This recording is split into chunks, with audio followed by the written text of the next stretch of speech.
करनाल में हुए 5 साल के बच्चे जश हत्याकांड ने पूरे देश को हिला दिया है।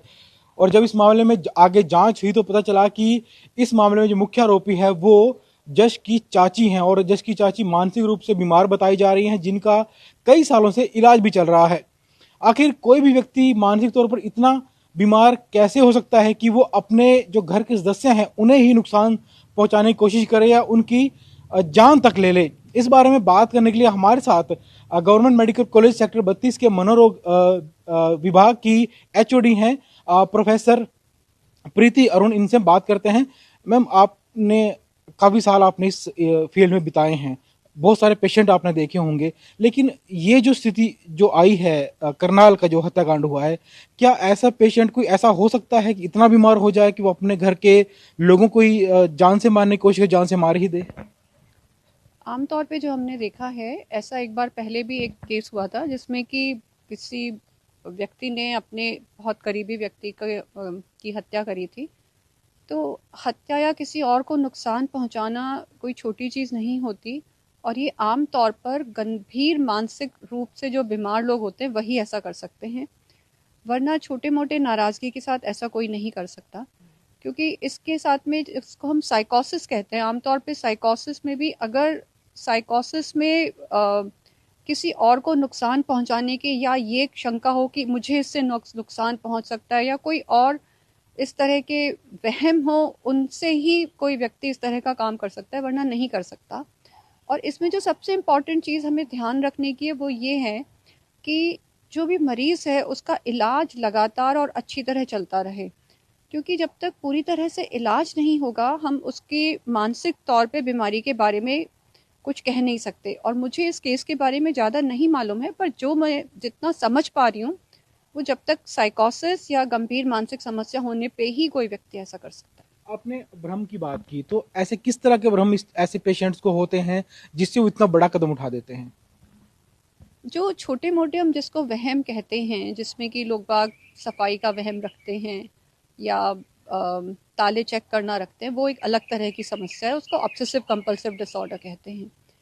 जो मैं भ्रम या वहम की बात कर रही हूँ, इसमें जो लोगों का वास्तविकता के साथ कांटेक्ट ख़त्म हो जाता है, और वो साइकोसिस का एक अहम हिस्सा होता है। उसमें वो जो पहला केस में जिसकी बात कर रही थी, उसमें उनको कुछ ऐसा लग रहा था कि एक से दूसरे के खून शरीर में खून जाने से आ, उसकी दूसरे की बीमारी ख़त्म हो जाएगी या कुछ इस तरह का होगा। तो ये जो वहम है ये मतलब जो रियलिटी के साथ या वास्तविकता के से बहुत दूर होते हैं। और जब हम साधारण तौर पे जब वहम की बात करते हैं वो वास्तविकता के साथ जुड़े हुए होते हैं कि ताले बंद हैं या नहीं, हाथ साफ है या नहीं, या कोई और इस तरह की चीज़। लेकिन जैसे अब घर में कोई मानसिक मरीज है, तो हम सबको पता है कि वो मानसिक तौर पर बीमार है, उसका इलाज चल रहा है, लेकिन घर वाले ऐसे कैसे पहचान कर पाएंगे कि वो इतना ज्यादा बीमार हो चुका है कि वो हमें नुकसान पहुंचा देगा? देखिए, अगर मानसिक समस्याएं बहुत तरह की होती हैं, और ये जिस तरह की हम मानसिक समस्या की बात कर रहे हैं ये बहुत ही कम लोगों में होती है।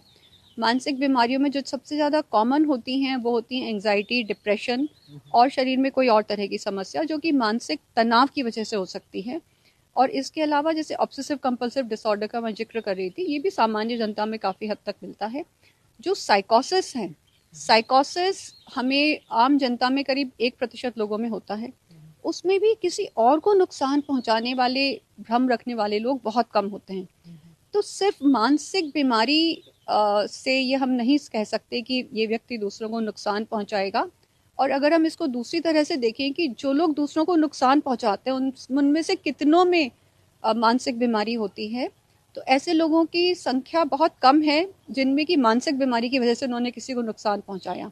आमतौर पे नॉर्मल लोग होते हैं जो कि किसी तरह का बदला लेने के लिए किसी और को नुकसान पहुंचाते हैं। ज़्यादातर क्राइम वो लोग करते हैं। लेकिन क्या कोई व्यक्ति मानसिक रोगी है और उस रोग का सहारा लेकर वो जानबूझकर भी ऐसा कदम उठा सकता है? नहीं, मानसिक रोग का सहारा लेकर के कोई व्यक्ति ऐसा कदम नहीं उठाना चाहेगा, क्योंकि जो मैं एक बात बार बार कह रही हूँ, टच विद रियलिटी या साइकोसिस, उसके बिना ऐसे आमतौर पे ऐसा लोग बाग नहीं करते हैं। मतलब रोगी से पूछताछ होनी चाहिए कि आखिर उसके मन में उस समय क्या चल रहा था, क्या वहम हुआ था, क्या भ्रम हुआ था जिसके कारण उसने ऐसा कदम उठा दिया। आई एम श्योर इस केस में जो भी मनोचिकित्सक लोग इन्वॉल्व हैं वो इस सब को ध्यान से देख रहे होंगे। जी मैम, एक आखिरी सवाल है कि ऐसे मामलों में जब रोगी गंभीर रूप से बीमार होता है तो घर वाले कैसे उसको संभाल सकते हैं और कैसे उसे एक अपना बचाव भी रखें ताकि उसकी ज़्यादा क्लोज भी ना हो। घर वालों के लिए क्या चाह रहा है ऐसे मामलों में जब घर में एक बीमार रह रहा हो। देखिए, जो मानसिक बीमारियां हैं वो हमारे बर्ताव में झलकती हैं, और जो मैं पहले कह रही थी कि मानसिक बीमारियां बहुत तरह की होती हैं और सारे लोग किसी को नुकसान पहुंचाएं ऐसा नहीं होता है। बहुत सारे लोग तो बहुत डरे हुए बैठे होते हैं कि उन्हें कुछ नुकसान हो जाएगा।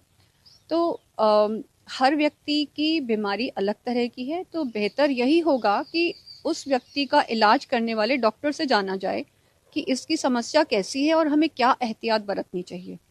हमें सिर्फ अपना नहीं, उस मरीज का भी ध्यान रखना है कि वो भी अपने को स्वयं को नुकसान ना पहुंचाए। तो ये थी डॉक्टर प्रीति अरुण जिन्होंने बताया कि कई तरह के मानसिक रोगी होते हैं जिनमें अलग अलग तरह की समस्याएं होती हैं। इन्होंने बताया कि एक साइकोसिस नाम से बीमारी होती है जिसमें लोगों को वहम हो जाता है किसी बात का, और कई बार जो वहम है वो काफ़ी गंभीर भी हो सकता है। लेकिन ऐसे लोग काफ़ी कम होते हैं जो मानसिक रोगी होने के साथ साथ किसी को नुकसान पहुंचाने का भी वो रखते हैं कि किसी को नुकसान पहुंचा सकें।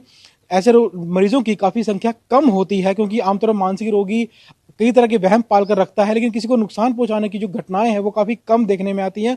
करनाल हत्याकांड में जो भी मनोचिकित्सक इन्वॉल्व हैं, जो इलाज कर रहे हैं या जो पूछताछ कर रहे हैं, उनके बाद ये साफ हो पाएगा कि आखिरकार जिस महिला ने जश की हत्या की है, उसकी चाची ने, उसके दिमाग में उसमें क्या चल रहा था, क्या वहम उसके मन में हो रहा था जिसके चलते उन्होंने इसकी इतनी बड़ी जो वारदात थी इसको अंजाम दिया। कैमरामैन राजेश के साथ चंडीगढ़ से विजय राणा, ईटी भारत।